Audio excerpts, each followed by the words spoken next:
네, 오늘 함께 은혜 받으실 하나님의 말씀은 사도행전 20장 17절에서 24절까지의 말씀입니다. 신약 223쪽에 있는 사도행전 20장 17절로 24절까지의 말씀을 제가 봉독해 올려드리겠습니다. 바울이 밀레도에서 사람을 에베소로 보내어 교회 장로들을 청하니 오매 그들에게 말하되 아시아에 들어온 첫날부터 지금까지 내가 항상 여러분 가운데에서 어떻게 행하였는지를 여러분도 아는 바니 곧 모든 겸손과 눈물이며 유대인의 관계로 말미암아 당한 시험을 참고 주를 섬긴 것과 유익한 것은 무엇이든지 공중 앞에서나 각 집에서나 거리낌이 없이 여러분에게 전하여 가르치고 유대인과 헬라인들에게 하나님께 대한 회개와 우리 주 예수 그리스도께 대한 믿음을 증언한 것이라. 보라, 이제 나는 성령에 매여 예루살렘으로 가는데 거기서 무슨 일을 당할는지 알지 못하노라. 오직 성령이 각성에서 내게 증언하여 결박과 환난이 나를 기다린다 하시나 내가 달려갈 길과 주 예수께 받은 사명 곧 하나님의 은혜의 복음을 증언하는 일을 마치려 하면은 나의 생명조차 조금도 귀한 것으로 여기지 아니하노라. 아멘. 하나님 아버지 감사드립니다. 오늘도 귀한 주일로 교회로 예배로 인도하여 주신 은혜를 진정으로 감사드립니다. 지금 이 시간 저희들이 지난 한 주간 졌던 모든 죄악을 예수 그리스도의 십자가 아래 다 내려놓고 오직 저희들의 온 영과 진리를 다하여 하나님께만 드려지는 예배를 통하여 하나님께서만 영광 받으시는 은혜의 시간으로 이 시간을 인도하여 주시옵소서. 모든 것을 감사드리오며 예수 그리스도의 이름으로 기도드리옵나이다. 아멘. 네, 오늘은 사도 바울의 삶 그 두 번째 시간으로 오늘 본문 말씀을 중심으로 하나님의 말씀을 증거하겠습니다. 우리는 지난 주일에도 오늘 같은 본문의 말씀을 통해서 사도 바울의 그 삶은 두 가지 모습을 가지고 있다는 것을 증거했는데, 첫 번째는 주님을 섬기는 믿음의 삶이었다라고 하는 것이었고요. 그 두 번째는 예수님께서 그에게 허락하셨던 사명을 감당하는 삶이었다라는 것이었습니다. 즉 복음 증거의 삶을 그가 순교하는 그 순간까지도 게을리하거나 멈추질 않았었다라고 하는 것을 분명히 우리가 알 수가 있었습니다. 여러분들에게 한 가지 고백할 수가 있는 것은 바로 이것입니다. 저는 복음의 순례자 교회라고 하는 교회의 담임 목사이고 이 교회의 이름을 지은 사람이기도 한데 이 교회의 이름이 바로 이러한 사도 바울의 삶의 모습으로 인해서 탄생하게 되었던 것입니다. 복음의 순례자의 삶, 그것이 바로 사도 바울의 삶의 모습이었던 것을 분명히 기억하셔서 우리가 어떠한 삶의 모습으로 살아가야 될지에 대해서 깊이 생각해보는 그런 귀한 은혜의 시간만이 되기를 바랍니다.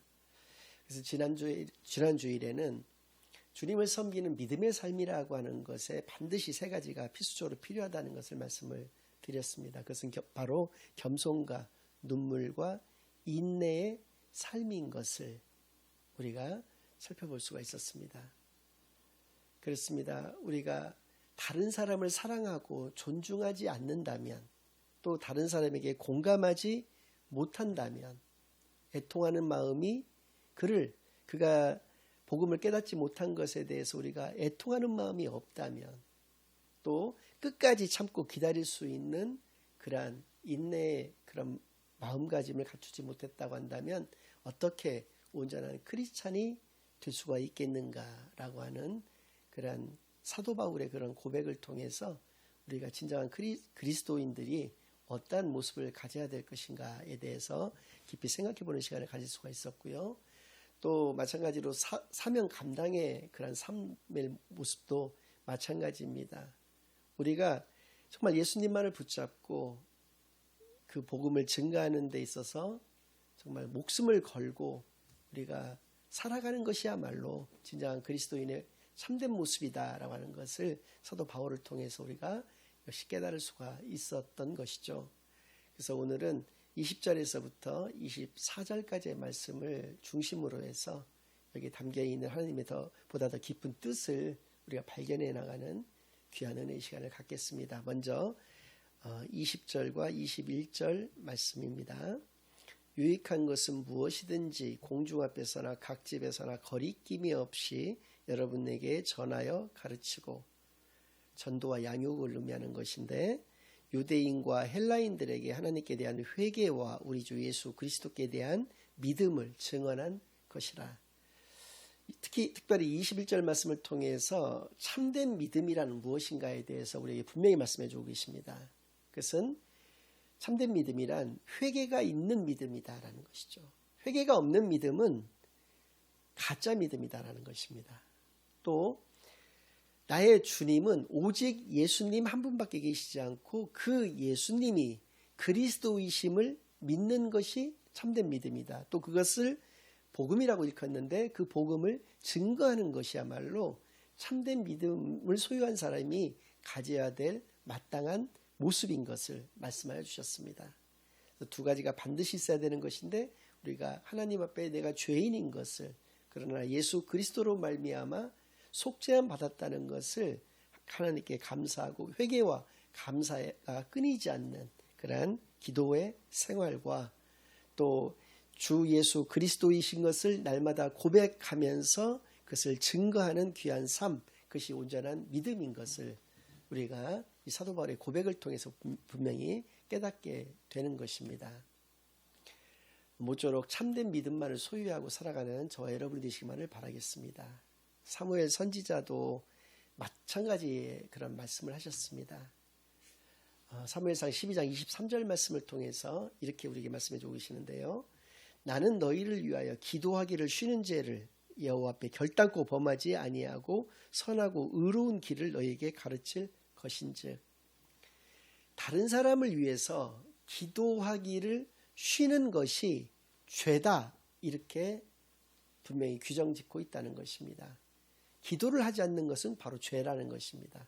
마찬가지로 선하고 의로운 길을 증거하는 것, 그것이 바로 복음 증거고, 그 복음을 증거하지 않는 것 역시도 죄다, 이렇게 말씀하여 주고 계시는 것이죠.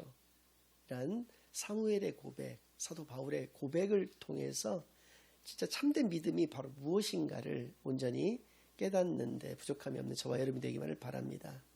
예를 들어서 여러분들의 자녀가 있는데 참으로 눈에 넣어도 아프지 않는 그 자녀에게 제때 음식을 공급해 주지 못한다거나, 혹은 먹고 싶다고 하는 것을 제대로 사 먹여주지 못했을 때 그 부모가 그 아이에 대해서 내가 참 이 아이에게 죄를 짓고 있구나라는 생각을 안 할 부모가 어디 있겠습니까? 마찬가지로 그 아이가 공부를 잘하고 공부를 하고 싶어하고 내가 뭔가 조금이라도 뒷바라지를 조금 잘해주면 이 아이는 공부로 어떤 성취를 이루어내고 거기서 통해서 자기 개발을 얼마든지 할 수 있는 성장이 무궁무진한 그런 아이라는 생각이 드는데도 불구하고 나의 경제적인 어떤 무능력으로 인해서 그 아이를 그렇게 교육을 시켜주지를 제대로 못했을 때 역시 그 아이에 대해서 어떤 죄인이라고 하는 그런 느낌을 안 가질 부모가 어디 있겠는가라는 것이죠.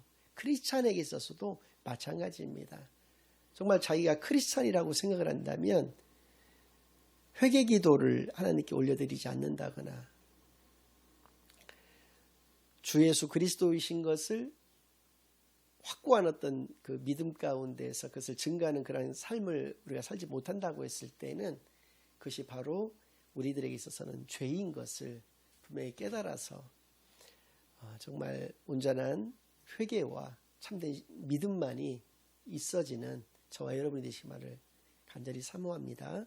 자, 22절, 23절, 24절까지 말씀을 쭉 이어서 읽어드리겠습니다. 보라, 이제 나는 성령에 매여 예루살렘으로 가는데 거기서 무슨 일을 당할는지 알지 못하노라.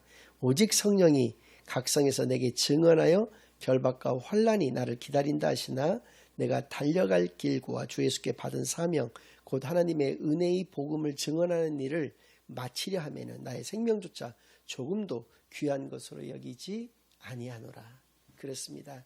실제로 그는 로마 여행을 통해서 로마에 선교를 가는 것을 통해서 순교를 하게 되는 것이죠. 그러한 순교자의 그러한 삶을 그가 살아갔을 때 그 순교자의 삶을 살기 위해서 필요했던 것 세 가지를 이 본문 말씀들을 통해서 우리에게 알려주고 계시는데 그것은 바로 선교라고 하는 것입니다. 주의 도를 우리가 정확하게 믿고 그것을 정확하게 증거하는 것, 그리고 그것이 온전하게 그들이 확립될 때까지 그들을 가르치는 것, 그것이야말로 순교자의 삶에서 반드시 필요한 것임을 말씀해 주고 계시는 것이고, 두 번째는 22절과 23절 말씀 가운데에서 우리가 분명히 알 수 있는 것은 고난은 필연이라고 하는 것입니다. 고난을 두려워한다면 온전한 그리스도의 삶일 수가 없다라고 하는 것을 우리에게 분명히 말씀하여 주시는 것이죠. 그리고 마지막으로 그러한 온전한 사명의식을 우리가 가지고 살아가느냐, 그러한 사명의식을 우리가 붙잡고 살아갔을 때 우리는 순교자의 그러한 삶을, 온전한 순례자의 그런 삶을 살아갈 수 있다는 것을 이 사도 바울의 자신의 삶에 그 살아왔던 그 고백을 통해서도 우리가 분명히 깨달아 알 수가 있는 것이죠. 우리가 고난이 우리에게 필연이라고 하는 것을 생각했을 때 우리가 이러한 삶을 살아가는 데 있어서 우리의 삶 가운데서 반드시 없어야 될 것이 하나가 있습니다. 그것이 바로 무엇인가? 같은 이 사도행전 20장 33절에서 35절까지 사도 바울은 이렇게 고백을 하고 있습니다. 제가 여러분들에게 33절에서 35절까지의 말씀을 봉독해 올려드립니다. 내가 아무의 은이나 금이나 의복을 탐하지 아니하였고 여러분이 아는 바와 같이 이 손으로 나와 내 동행들이 쓰는 것을 충당하여 범사에 여러분에게 모본을 보여준 바와 같이 수고하여 약한 사람들을 돕고 또 주 예수께서 친히 말씀하신 바 주는 것이 받는 것보다 복이 있다 하심을 기억하여야 할지니라. 그렇습니다. 고별설교의 말미에 등장하는 우리가 복음 증거의 삶을 살아갈 때 반드시 제거해야 될 것 한 가지, 그것은 바로 탐심이라고 하는 것을 분명히 말씀해 주셨습니다. 그렇죠. 고난당하는 것이 너무나 필연적인 우리 그리스도인들에게 있어서의 탐심이다. 너무나도 어울리지 않는 것입니다. 그럼 탐심이라고 하는 것이 무엇인가라는 것이죠. 그것은 바로 남의 것을 탐하는 것뿐만 아니라 내가 욕심을 가지고 살아가는 것을 다 포함하는 그런 의미가 되는 것이죠.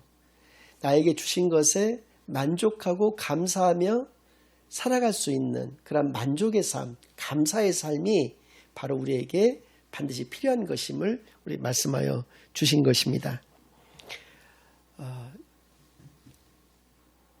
고난을 우리가 이 탐심을 제거하는 데 있어서 또 필수적인 것을 사도 바울은 올바른 돈 벌기와 그 쓰기, 사용법이라고 할까요? 돈 사용법으로 말씀하여 주고 계시는데, 그것은 바로 내 동역자들과 함께 내가 일을 해서 돈을 벌었다는 것이죠. 실제로 성경 곳곳에 등장하고 있는 브루스길라와 아굴라라고 하는 부부가 있었습니다. 브리스길라가 아내입니다. 아굴라가 남편인데, 당시의 사회적인 어떤 환경과 분위기 가운데에서는 이러한 이름의 순서는 너무나도 잘못된 것입니다. 아굴라와 브리스가, 혹은 아굴라와 브리스길라와 브리스가는 같은 표현인데요. 아굴라와 브리스길라라고 불러야 됨에도 불구하고 브리스길라와 아굴라라고 아내 이름이 먼저 나오는 것은 여러 가지 설들이 있지만 브리스길라의 신분이 더 높았다라고 전해지고 있습니다. 그는 귀족 계급이었고 아굴라는 노예 계급이었다는 것이죠. 사랑으로 그것을 극복하고 그 신분의 차이를 극복하고 결혼까지 이르렀지만 그러한 당시의 어떤 신분을 가장 우선적으로 하는 사회 분위기로 인해서 이렇게 브리스길라와 아굴라라고 하는 그 아내가 이름이 먼저 등장하는 그런 사도 바울의 정말 결정적인 동역자들이 있었는데요. 이 부부와 함께 사도 바울께서는 천막을 제조하고 그것을 유통하고 판매하는 일을 감당을 했었던 것입니다. 물론 사도 바울이 가는 곳마다 헌금을 받지 않거나 선교 후원을 받지 않았던 것은 아닙니다. 헌금도 받았고 선교 후원도 받았죠. 그러나 그것이 자발적이었다는 것입니다. 어떤 강요나 협박이나 속으로라도 좀 기대하는 그런 마음이 전혀 없었다라고 하는 것이죠. 오히려 돈이 필요했을 때는 그렇게 본인의 주업이었었던 천막을 제조를 해서 그것을 판매를 해서 얻은 그 수익금을 가지고 자기의 사역도 담당했고 선교에도 그 돈을 썼다라고 하는 것을 이야기하는 것이죠.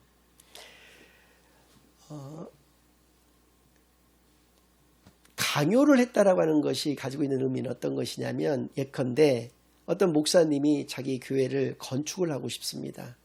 근데 어떤 집사님을 불러서 이번에 이렇게 교회에서 건축을 하고자 하는데 우리 집사님 같은 그런 직분자라면 마땅히 한 1,000만 원 정도는 헌금을 좀 해주셔야 되지 않겠느냐. 또 장로님은 중직자시니까 한 1억 정도는 헌금을 해주셔야 되지 않겠느냐. 이렇게 금액을 정해서 눈에 보이지 않는 압력 같은 것들을 행사하는 것, 이런 것이 강요라고 얘기할 수가 있죠. 협박은 어떤 것이냐면, 만약에 집사님 때문에, 장로님 때문에 헌금하시지 않아서 이 교회를 지치를 못한다면 그 죄를 어떻게 감당하려고 하시느냐. 이게 하나님의 뜻인데 이렇게 이야기하는 거. 하나님의 뜻도 아닐 뿐더러 그것은 협박과 다름없다라고 하는 것이죠.